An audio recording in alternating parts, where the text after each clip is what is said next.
So I'll be showing you how to use the equalizer on your JBL Charge 6.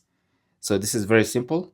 On the phone you've connected your speaker to, go ahead and install the JBL Portable app. And as long as your phone is connected, it's going to get detected in the app. So you can see our JBL Charge 6 is here.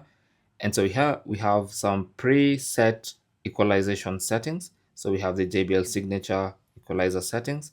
We have chill, energetic all the way. And if you go all the way to the right, you should see custom. Now, if you tap on that and tap on edit, you can actually, you have 7 levels of EQ customization. So you can actually really customize your EQ.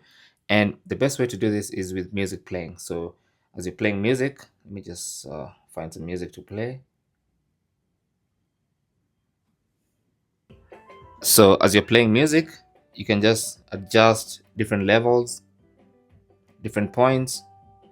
You have the low tones, that's the bass, the mid-range, and the high.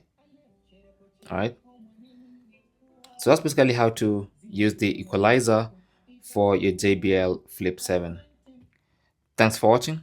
Don't forget to like and subscribe. And if you have any comments or questions, talk to us in the comment section. Good luck.